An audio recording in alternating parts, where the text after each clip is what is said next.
Hello, Martin here with more insights into a collection of random questions about life, the universe and everything. Interesting, life, the universe and everything. But by the way, subscribe to the channel. You could get more of this. Okay. Yeah, okay. It's not a very good argument, is it? But anyway, please. Yeah, and like this, even if you're sitting on the fence, otherwise I'll stop doing them because I'd like to be liked. It's a terrible something I have to bear. Cross I have to bear? Not really. I suppose it comes in territory of being on telly, I suppose, or whatever. Everyone likes to be liked, don't they? Some people seem to be less bothered about being liked than others. There's definitely some people out there who definitely don't seem to be bothered whether they're liked or not. Maybe they are underneath the surface. Maybe underneath the surface that's really important, but on the surface they really don't seem to give a wet monkey's. Anyway, where am I? Got no idea. Yes, like, that was it. Saying like it, yes, like it, whatever. The Mondays, Ask Martin, hashtag Ask Martin Mondays is the time to do this. And yeah, it's on Twitter at TV Martin Roberts. Anyway, blah, blah. I'm a little bit tired. I've had one of the... I've had an insane week. Philby Holmes and the Hammer. 4 days. Well, she's great. You know, it's brilliant. But if I said it started last Monday in St Austell and it ended on Friday in Reading and went as far north as Stoke-on-Trent in the middle, maybe you get an idea. I'll get to it. I don't know. Stamina. It's I don't know what's happening to my stamina. It's like, I'm exhausted now. It's like, Anyway, I shall try and write myself up and answer your questions because you don't really want to know about my whinging about how tired I am, do you? No. Sharon Elton, hello. Fan of Martin Roberts. That's nice. Good morning, Martin. What could you make from an old wooden toilet seat? Well, I quite like the idea of a photo frame, although I think possibly that would be a bit unsavoury. I quite like the idea of, because obviously there's a lifting function that could go on with a toilet seat. I quite like the idea of something meaningful on the wall behind and covered by a toilet seat. So when you lift it up, you get a statement of amazingness, like darkest hours before the dawn, or it takes rain to make a rainbow, or one of those totally uplifting things that you could. So I think an uplifting words behind. If you've got any ideas, I know about tough shit. Tough shit. It's not to make you laugh, probably. Brown Squirrel, hello, Brown Squirrel. How are you and your family today? I hope it's good for you. That's very sweet. Thank you very much. Yeah, we're all right. Just tired. Diane and Penn Barkley. DIY. Do you prefer paint or wallpaper? Wow. Wallpaper can cover a multitude of sins. So if you've got an old house, often it can cover up really bad quality plasterwork on the walls. So I wouldn't say no to wallpaper. And also, you can often create a feature in a room, what's called a feature wall, or even just the chimney breast, and you can do that in a very bright or patterned wallpaper, and that can often be a great thing to do. And I've also seen in kids' bedrooms this really funky thing where you get like a whole wall that's like this just collection of images of things and funky stuff, and it's almost like it's a whole mural, but it comes sized to the size of your wall. So my son's got one in his room. I had one before he decorated it, and it had like a diver on there, and fish, and a tennis player, and all sorts of things. It's really funky.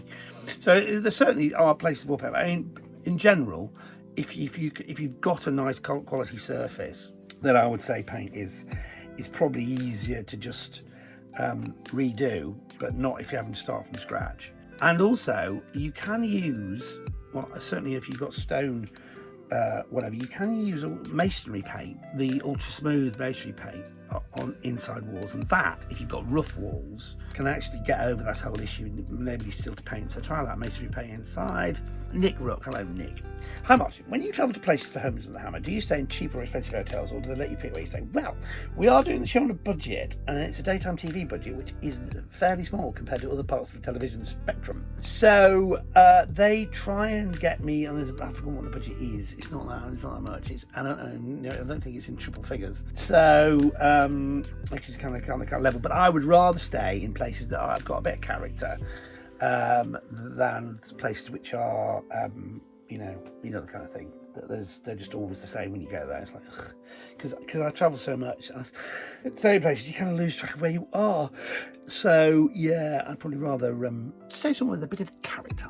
That's what I say. So that's what I say to the. And also, I like to be in places where there's grounds around, like grass, trees, anything outside. I love that. That's what my most important thing is. Giselle's wearing a mask. Hi, Giselle. We've converted an off-street parking space into a bit of an extra garden. There's usually on-street parking, but not always directly outside, not parking on street occasion. No.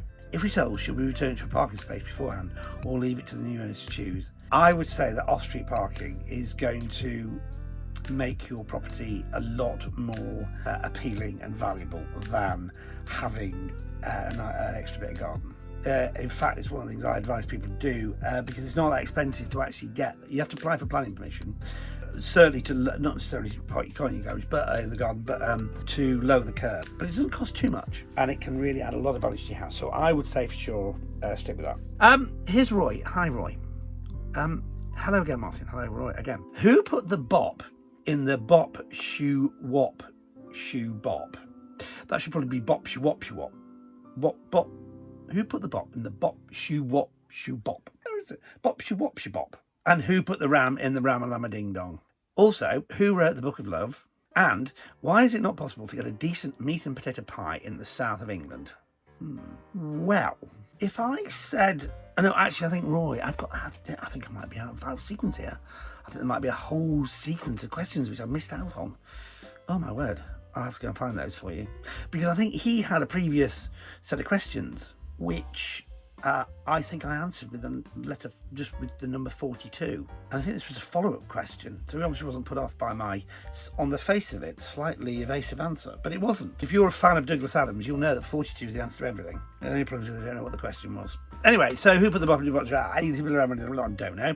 Also, who wrote the Book of Love? I think we're all writing new chapters in the Book of Love as we go along through our individual little lives. And why is it not possible to be in the bottom part of Australia? Well, I suppose in the same way that the people down south would say, you know, why can't you get decent eels in, say, Manchester? Because some places, parts of the country have specialisms like, well, you know, eels in London. Do they have eels in London? Yeah, I think so. That's a famous delicacy in London, right? Well, I remember last time I had any eels in London, so that might be a bit on the fringe. But anyway, you know what I'm trying to get at here. Everyone in the country has a specialism. Like Melton Mowbray has the most amazing pork pies, and you probably can't get a decent Melton Mowbray. Well, you can, probably. That's not a good example. Oh, God, I don't know. You probably can if you know where to go. Search it up on the internet. Decent meat and potato pies in the south of England. You find somewhere, I'm sure. Good morning, Martin. Hi. Happy summer solstice, which occurred at 04:32 this morning.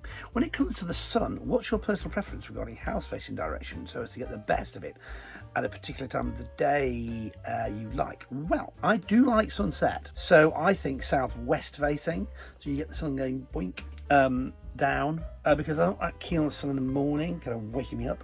Other people love it, like sunlight through the windows. No, blackout curtains, please. Hey, no, don't like bright light in the mornings. Yeah, so probably south facing. I once went to Stonehenge for summer solstice, and it was amazing. And it was actually loads and loads and loads of really sort of, you know, free and easy people, and some druids, properly druids. And it was like, wow, they really do come, and they go there and they do the whole, here comes the sun, da da da da da da da. They're all singing the Beatles song. No, waiting for the sun to rise, and it never. Well, this year, like, I don't know what it's like this year, but most years it's drizzly, isn't it? And it's like another year, another disappointed druid. But anyway, right. That's it for part one of this week's questions. Join me later in the week for some more. In the meantime, don't forget to like this stuff and set your dingling, and hashtag Ask Martin Monday, and that's on at TV Martin Roberts. Have a good few days.